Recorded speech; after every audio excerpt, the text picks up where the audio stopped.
Will AI improve our lives or exterminate the species? What would it take to abolish poverty? Are you eating enough fermented foods?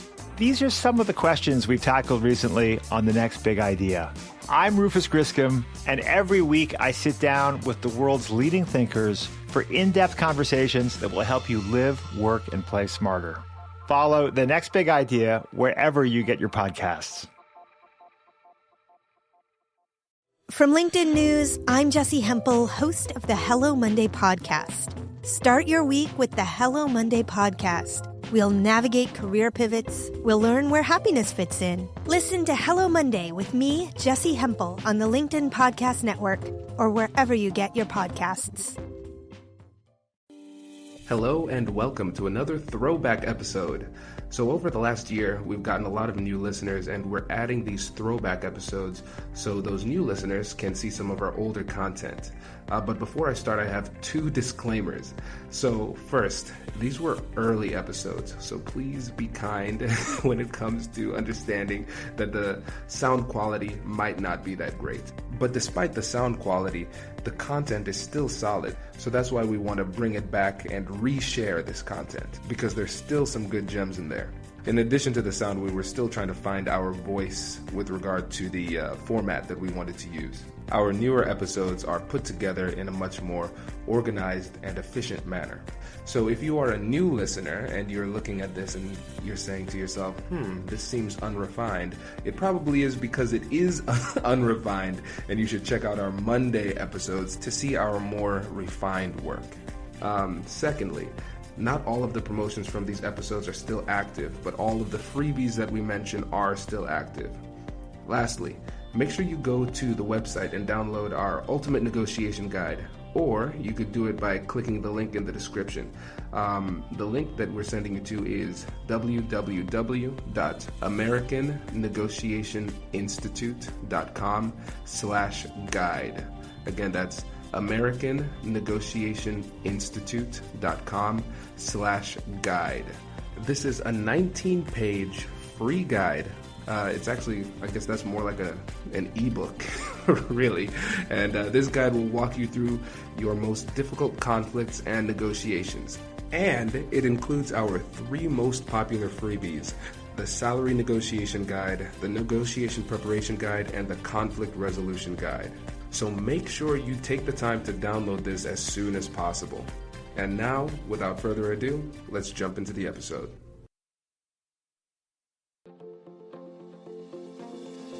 Welcome to the American Negotiation Institute's podcast, where we will teach you the skills you need to get more out of life.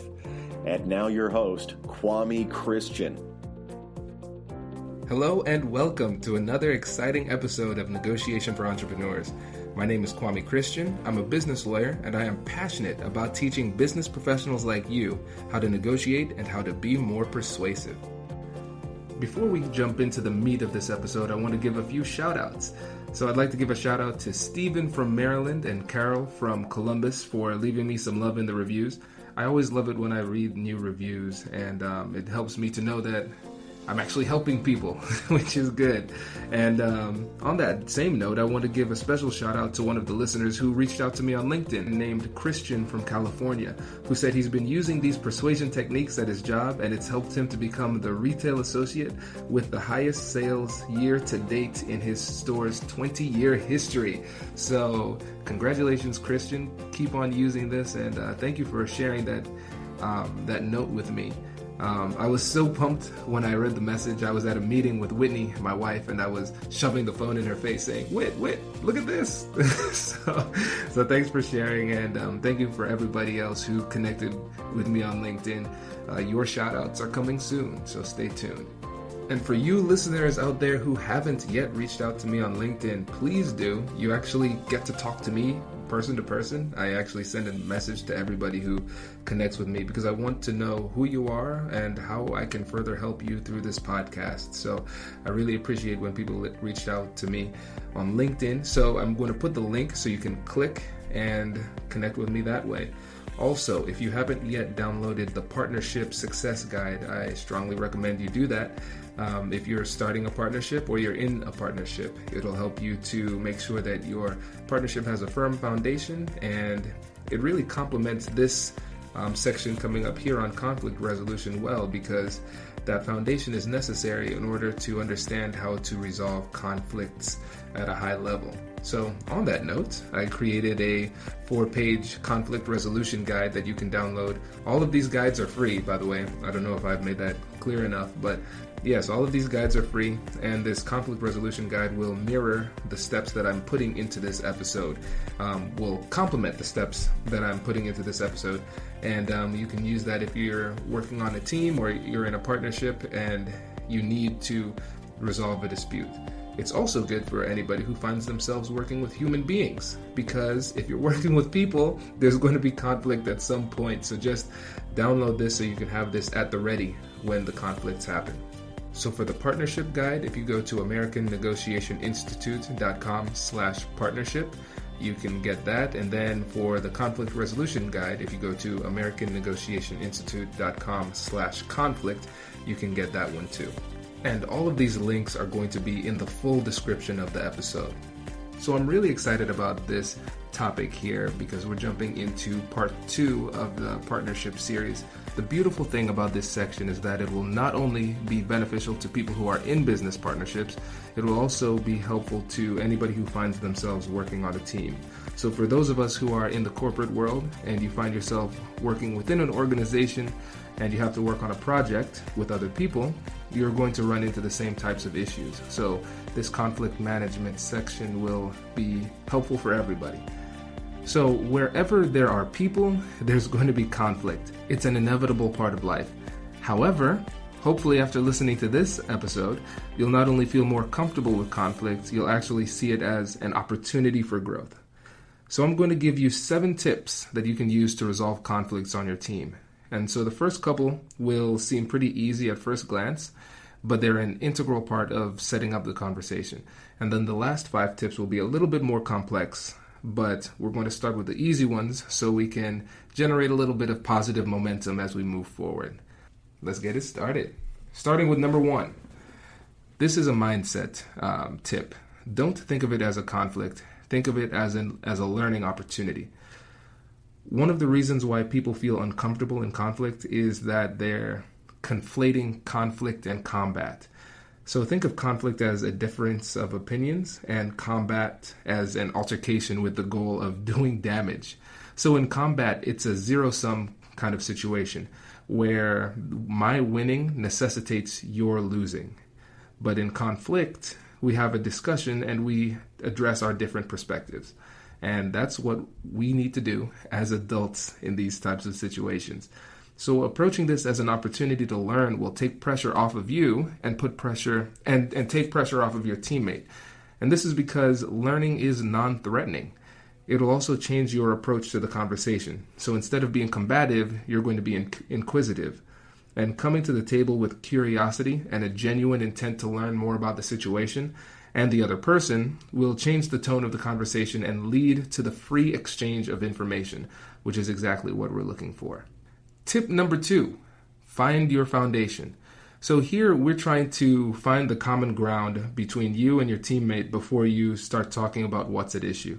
And the beautiful thing about negotiating with a business partner or somebody that's on the same team as you is that you know that at some level there's a mutual understanding and a mutual goal. So start the conversation there.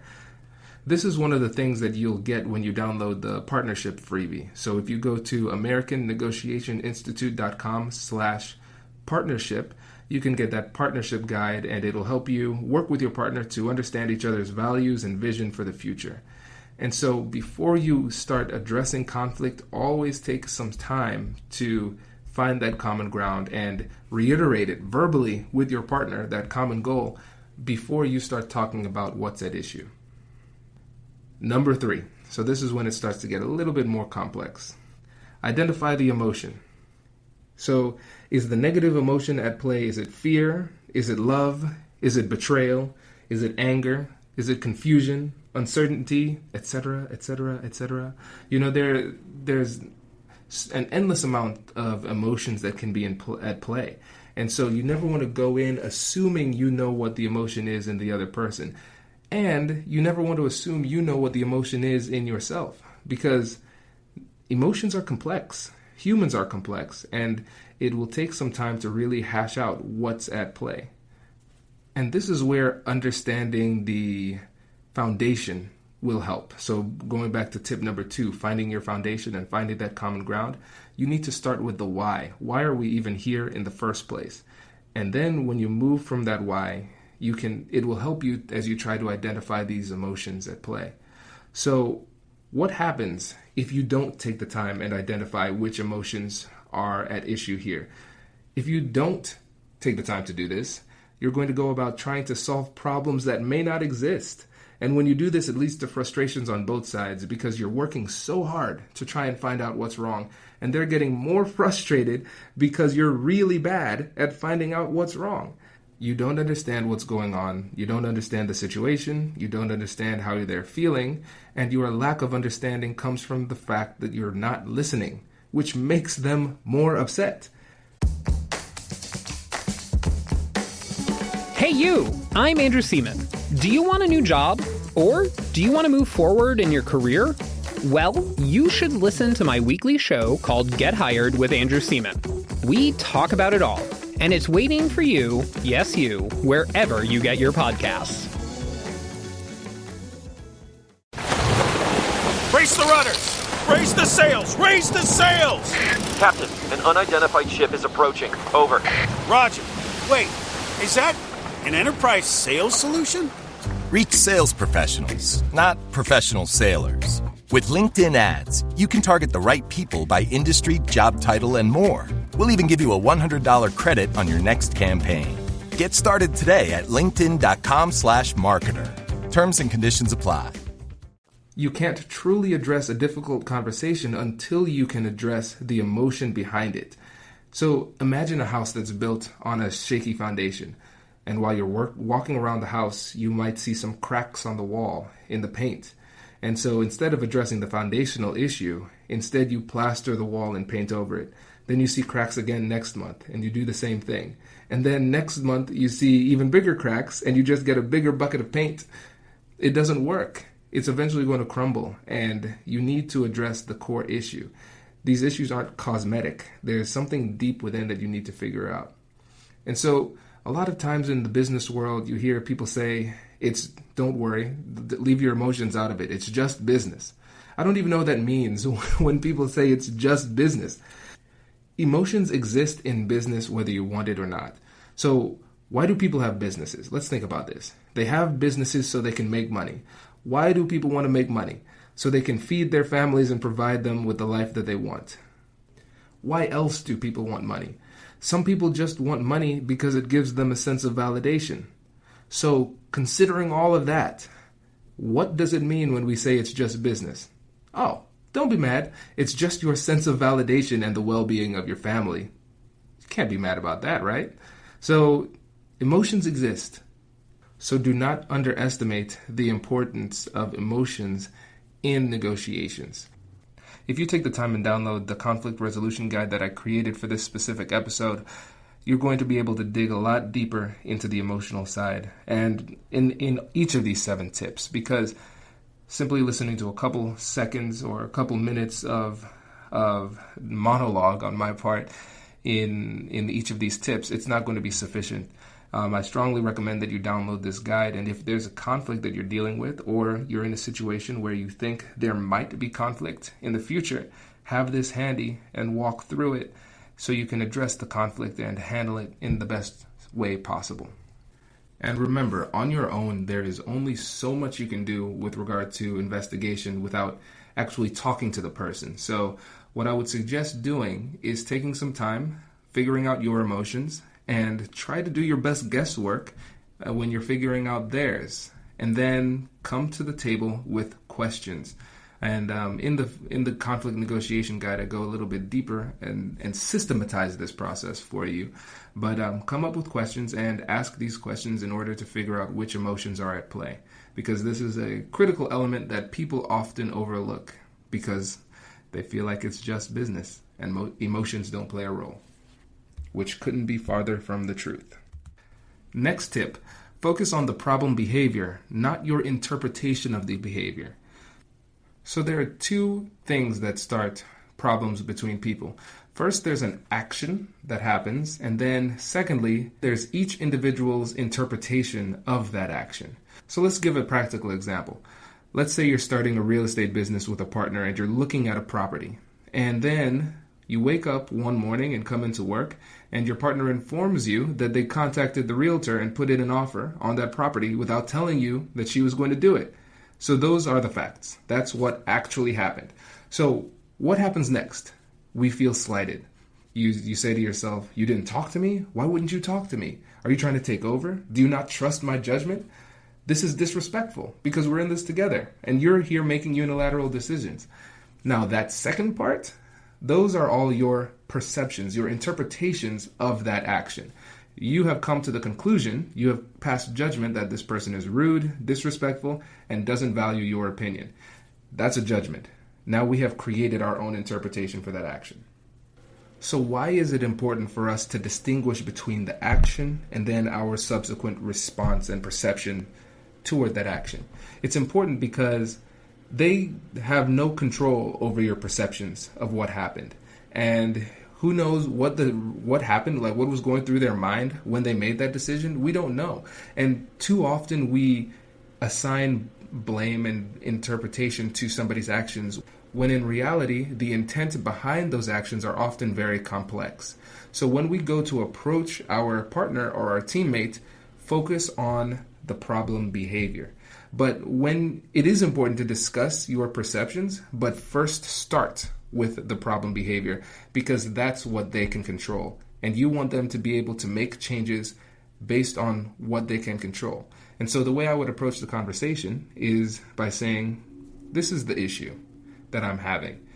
You spoke to the realtor and put in an offer on behalf of our joint company, and you didn't talk to me. Those are facts. And by starting with the agreed upon facts, the actual problem behavior, there's nothing to argue.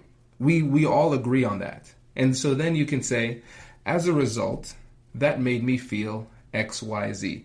And by clearly separating those things, you create a conversation that's a lot more palatable where they can't disagree. So they can't disagree on what happened, and they can't disagree with your feelings. You can feel however you want, but the problem is when it comes to these conflicts, the reason it turns into combat is because instead of leading with the problem behavior and then our subjective emotions, we lead with our interpretation of why they engaged in the problem behavior and our subsequent judgment of that action. Both of which are easy to argue with, number one. And number two, it puts them in a position where they almost have to defend themselves. Because instead of approaching the conversation as a learning opportunity, you're passing judgment. And think about times when you're in front of a judge. If somebody is telling a judge that you did something bad, your role then is to defend yourself when somebody's passing judgment. And so simply because of the way that you approach this conversation, you've turned it into a combative type of engagement. So let's go back to our example. What does this look like in real life? You talk to the realtor without me because you have zero regard for the way I feel about this. It's like, what? I have zero regard? How can you say that? And now we're having this unproductive conversation on whether or not you have regard for my feelings. We can't argue that, Who knows what the real intent is? It's complex. Don't worry about that. Focus on the problem behavior and the emotional effect it had on you. But make sure to separate the two, because then you can start the conversation from a place where it has a chance at being productive. And now let's move on to the next tip. And this is very similar to the last one. I want you to shift from blame to contribution. So in most situations, there isn't only one person to blame. There's contribution to the situation on both ends. So I don't want to get into blaming the victim, because sometimes there is a clear right and a clear wrong. But in most instances, it's not that simple. We live in a complex world with complex interactions. So there's likely something that we could have done to prevent the situation from happening. And when you look at it this way, it takes the pressure off of you to be the prosecutor of the person's misdeeds, and it takes the pressure off them because they don't feel like they're being prosecuted. And so now the conversation takes a completely different tone because it's not prosecutorial, and you're back to working together as a team to discuss each of your contributions to the situation. Then you shift the focus to the future to discuss what can be done to make sure this doesn't happen again. Think about it. Nobody ever goes into an argument thinking that they're the problem. They think that they're right, you think that you're right. So let's not even bother about who's right. One thing we can agree on is that there's an issue, and you both want the issue to be solved. So let's work together and solve the problem by discussing how each of us contributed to that problem. Everybody has a story, and in your story, you're going to be the protagonist, the good person in the story. But in their story, they're going to be the good person. But what's interesting is that each of you plays a visiting role in each other's story where you might actually be the villain. And so I'm going to briefly go back to finding the truth. Finding the truth is incredibly difficult to do. This isn't CSI, where we can go back in time and do a forensic analysis to figure out what really happened. We don't have that opportunity. When competing stories are at play, it makes things a lot more complex. So the truth would most likely be somewhere in the middle of your story and my story. And sometimes there's simply no way to figure out what the truth is. One thing you can agree on, though, is that what happened in the past can't be changed. And so in order to diminish some of the negative emotions associated with the conversation, you need to focus on the future. And so what I want you to do is, when things start to get heated, shift the tense to the future tense. So don't talk about the past tense or the present tense. Talk about the future tense. So why is this? Like I said, it can't be changed. The past can't be changed. And it's really difficult for somebody to be upset about something that hasn't happened yet. So after I realized this, I stopped arguing about things that happened in the past. So if somebody said, hey, XYZ happened and it's your fault, as long as it doesn't have a serious detrimental effect on my reputation in the community or in their eyes, I'll let them have that win. You can win the past. That's fine with me, as long as I win the future. So if somebody says there's a problem, fine. It was my fault. Sorry, it won't happen again. What can we do together to make sure that this doesn't happen in the future? And now what you've done with that simple maneuver is you have made the conversation about the future and about each other's contribution. And by doing that, you work to make sure that you're creating a positive future for the team. The next tip is to seek understanding. People will almost never change unless they feel like they're understood. Why would somebody change their perspective if they don't believe that you understand the situation? So in their mind, they're thinking, how in the world am I going to allow myself to be convinced by what Kwame is saying when I'm not even convinced Kwame understands what's going on in my world? So how do you gain understanding? How do you prove to the other side that you understand? Not surprisingly, if you're a listener of this podcast, you do this by asking questions. What kind of questions, Kwame? Open-ended questions. Great question. Yes, open-ended questions. And then what you need to do after you get that understanding, you need to then demonstrate your understanding by repeating it back to them in their words. So you're proving to them that you understand. Then you give them the opportunity to correct you. And you repeat this process until they are convinced that you understand what they're saying. So ask a question, repeat it back, then confirm with them to make sure you're right. And then do this until they are convinced you understand. And what will happen is once somebody feels like they have been heard, they're going to reciprocate by listening to you. That's why it's so important to not lead with conclusions, but lead with questions and let them exhaust themselves by telling you what they want you to know. And then once they are convinced you know, then they're going to be open to hearing what you have to say. So there you have it. 7 quick tips to resolving conflict on your team or within your partnership. And so I strongly recommend that you download that conflict resolution guide. because it is incredibly helpful. It's about 4 pages long, and it will help you walk through the preparation for these conversations. I strongly recommend you do that. And if you don't, if you go into a difficult conversation or a conflict like this, I strongly recommend you find another way to prepare, because it is the worst idea to just go in there freestyling it, hoping that you can pull this off, because these relationships are very delicate, and one wrong move can really harm the relationship, which ultimately harms the project and harms the business, and everybody gets hurt. So take the time to prepare, download this worksheet. It will really help you through this process, and reach out to me on LinkedIn. Let me know if you have questions or you want me to go deeper on a certain topic. Let me know and I'll do that. Like I always say it, I want to make sure I keep this relevant for you. So thanks again for listening, everybody, and I'll catch you in the next one.